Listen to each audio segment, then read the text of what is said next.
Hello, hello, hello. Hope you are doing well. Hope you are having a great day, great week, great weekend, whenever you're watching this or whenever you're listening to this on podcast. My name is Anthony Randolph. Welcome to Success Talks with Anthony. I hope you're having a fantastic day. It is it is nighttime here in Tulsa, Oklahoma. Hope it's cool where you are. We're getting into the fall weather, so I hope you're enjoying it. Man, I have a good conversation for us to talk about today. This was a conversation I actually talked with my wife about because we were discussing this, and we were talking about ideas about what to speak about today.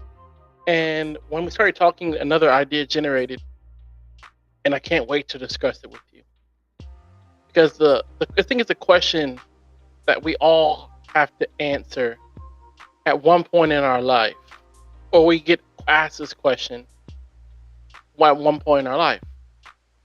What would you do if you knew you couldn't fail? What would you do if you couldn't fail? Think about that question. What would you do if you knew you could not fail? Where would you go if you couldn't fail? What would you do? Who would you meet? What would you build? What would you design? What would you teach? Who would you influence? If you couldn't fail, using this in the positive sense, of course, what would you be doing right now? Think about that, and while you're thinking about it, I'm going to tell you about a great opportunity you have right here to find your purpose. Finding your purpose. So it's called Successful, and it's finding success in your purpose. Finding the reason that you are here on this earth, and in that, finding success. You can find them on Amazon. You can go to Amazon and type in Anthony Randolph Successful, and it will come open for you. Telling you that book will really bless your life, and I believe it will change your thinking and allow you to see from a different perspective of what you're actually passionate about and how that thing is going to lead you to your purpose. We're going to give you purpose clues and ask you the questions that help you get there. I'm looking forward to it. If it is your first time watching with us or your second time watching with us, we always have to. We love to celebrate you. Thank you for taking the time to be a part of the Pursuer community. Pursuer community. The Pursuer community. We appreciate you. Appreciate all the people that take the time to watch. You are a valuable part, and you are the real MVP.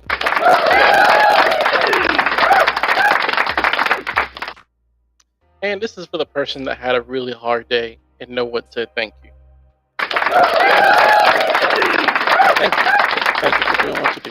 Thank you for doing what you do. We appreciate you. So let's get into it. If you couldn't fail, what would you do? Comment that down below. If you're watching on YouTube, comment that down below. If you're watching on Facebook, comment that down below. What would you do if you couldn't fail? Let me tell you. I would be doing this. I would be coaching people, encouraging people. I would be traveling, speaking. I would be encouraging people, writing books. I would be doing what I'm doing right now. See, when you're in, I feel like I've just kind of come into this place where I feel more purposeful, full of purpose. And I feel like I have momentum going into what I feel like I am on earth here for. You see, and this is something I haven't experienced in a long time. I don't even know if ever. I feel like I've done a lot of good things. And so there's a difference between good, great, and God. That's what I personally believe. Good, great, and God. Good things are, hey, like um, you won a soccer tournament. That's a good thing. A great thing is you influenced a generation of young people to do something positive, or a team or organization to do something positive. God is you influence your family, who influence the community, who influence the nation, who influences nations. Bigger picture. And our plans are sometimes centered around our block. That's good. Great is centered around our neighborhood, where we're from. Yeah. Or maybe our community. God is centered around he was a small thing to make an impact that goes way beyond what we could even imagine or think. Here's why I'm asking this question today. If you couldn't fail, what would you do? Here's why I'm asking you this question. Because if failure is going to happen eventually. And with failure, if you continue doing the right thing over a period of time, one of my mentors said this and I added to it. Shout out John Spencer. Consistency plus time equals success. And I added to this. Consistency plus time plus the right environment equals success. So if you couldn't fail at owning that business, would you do it? A lot of us think, oh, of course, Anthony, I would do it. I would do it because I can't fail. Well, let me tell you, even if you do that business and you can't fail, there's still going to be hard work. There's still going to be long nights. There's still going to be difficult situations, difficult conversations. Just because you can't fail doesn't take the difficult out of the situation. And I think more importantly, we don't run from the failure. We run from the fear of the failure. The fear of looking bad in front of people. The fear of, oh, I thought you had your own business. I thought you were doing this. Oh yeah, we had to close down. Oh, why? Just didn't make enough sales. Oh, you guys didn't plan for that? We did. Because honestly, if we come down to it, if we really broke it down, we're not scared of trying. We're just scared of looking dumb in front of other people. You know, it's almost like when you're walking and you trip and you're like, ooh, and you look around to see if anybody else saw it. If no one else saw it, you're fine. You kind of laugh. But if someone saw it and they pointed at you and like, I saw that, then we feel embarrassed. Before that, it was funny. But when no one saw it, it was funny. When someone saw it, it became embarrassing. Oh my gosh, I can't believe I fell. Gotta pay more attention. So, my question is today, let's go into that a little bit deeper. So, if you couldn't fail, what would you do? Let's go next level. If you could fail and no one saw it, and you just had an open canvas to try on and do everything you wanted to do, and no one could say anything negative about it, would you try it? Let's go a little deeper. If you could have the financing you need and no one to see you fail or make a mistake, would you do it? A lot of people are like, yeah, of course, man. Who wouldn't do that? Okay, now let's think about that. Who wouldn't do that? With that, you still have the hard work. You still have to do all the extra stuff. You still have to do the unseen stuff. You still have to have the integrity. So let's take out the fear factor, because fear is going to happen regardless. And fear has its positives. Okay? You feel like you're walking into an environment where you kind of feel like uneasy and you're like, I don't know, and your mind and your spirit's telling you something's not right here, and you kind of feel a little bit afraid because that's telling you something. So that's a positive. Then we could also that it could also be a negative in this sense. You're going into a situation where you feel uneasy because the situation is out of your control and you feel afraid. Okay? What I would say in this situation, let's talk about this.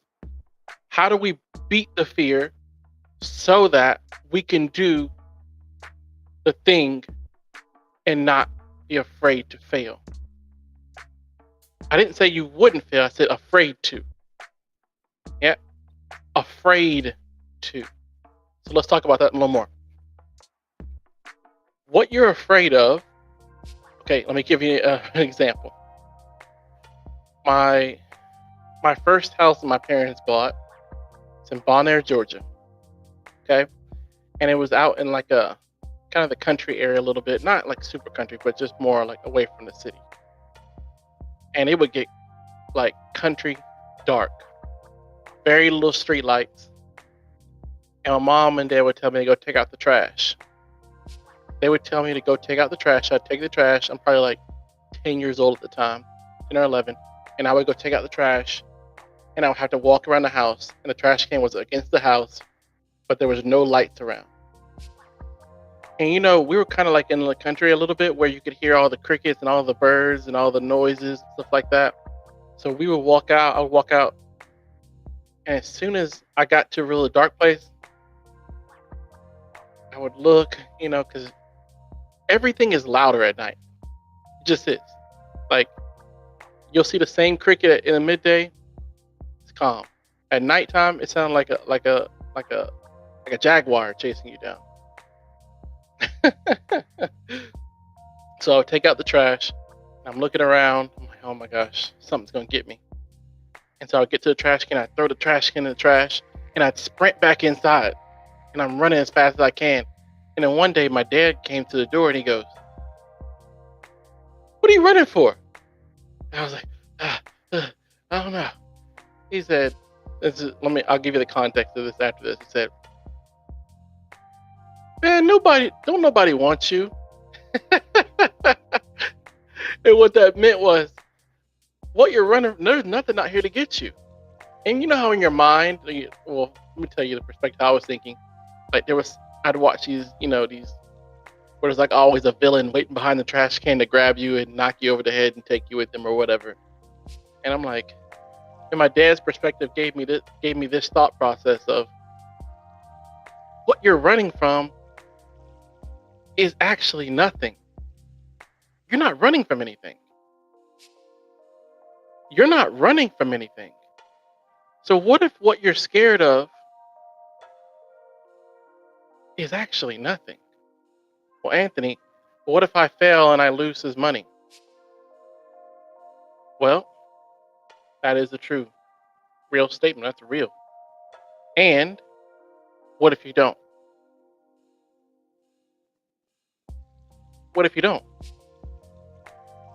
You see, if we want to go into the what ifs, those are the things that we're running from that we don't even know if they're real. Yeah, like, how many times have we run into situations and been so afraid of something, and then we get to the situation and it's not as bad as we thought it was. Yeah, I know I've done the situations. I've overthought, this is gonna happen, this is gonna happen, this is gonna happen. These three things are gonna happen. Blah blah, bad things coming through. It's like weird thinking like that. And then all of a sudden you get to the situation, you're like, oh, it wasn't that bad. You get that text from that person. I need to talk. It's very important. You're like, oh my gosh, they're going to tell me this. They're going to fire me. They're going to do this. They're going to do that. And you get it. And they're like, yeah, we wanted to give you a raise and tell you how great you're doing and blah, blah. And you are afraid for no reason. So this is correlating with our topic because a lot of times we talked about it. It's not that we'll fail. It's that we're afraid of doing it in front of people. And if we really dealt with that issue of not just failing, but failing in front of people. And you know what? The same people who will tell you, what you're thinking in your mind that when you don't make it, quote unquote, that they're going to be like, I told you you shouldn't have done this, da da da da. Let me tell you the secret. They're going to be the same people that'll tell you, oh, I knew you were going to succeed when you do it. I knew you were going to make it. I just saw it that you were just going to make it. And you're like, hold on, weren't you the one telling me I was going to fail? You see, the same people or the same, things that we're afraid of usually are the same ones that when we're doing what we thought was impossible, that we would only do, quote unquote, if we couldn't fail, are the same people that'll be praising you on the other end. So my question to you today is, who are you afraid of? What are you afraid of? If we took failure out, what would you do? You say, well, Anthony, I would probably do X, Y, and Z. Okay. Well, let's start. Well, regardless, there's going to be work involved. There's going to be time involved. You got to get in the right environment. You're going to have be consistent. Consistency plus time plus the right environment. It's going to give you a product. It's the same thing that we do in farming all the time. It's how we grow stuff. Take a seed, put it in the right environment, water it, sunlight, the photosynthesis process, and it grows. What do you want to grow? What do you want to produce? What music do you need to put out? We're waiting to hear your album. What songs are going to come from you that are going to change your community? We talked about bigger picture. Good, great God. What are you afraid of? Because if we took out the conversation of failure, what else is holding you back? What else is holding you back from accomplishing what is inside you to do? That's a great question. And I'm not going to sit here and act like I'm perfect at it. I'm not. What I am doing is I'm doing it right now. So you're like, you're doing it right now? Yeah, I'm doing it right now. I didn't think anybody was going to watch this or listen to this or play this. So I was like, what's the purpose of doing this? And I've also had people tell me already, I've enjoyed your podcast. I've enjoyed this. So I'm already succeeding where I thought I would be failing. Yeah. Let me challenge you in this. I know you might be afraid of stepping out and trying something new. There's nothing wrong with feeling the fear. But there is a question I want to ask you. Are you living in the fear? Because if you live in the fear long enough, you're going to look back years from now and you're going to go, man, I've lived this long and I don't feel like I've accomplished much. I've got a lot of good things. I did a great thing. But I know the God thing is missing from my life. So, my friend, if you couldn't fail, what would you do? Take the fear factor out. And let's go for it. All right, my friend. Hope you have an excellent day.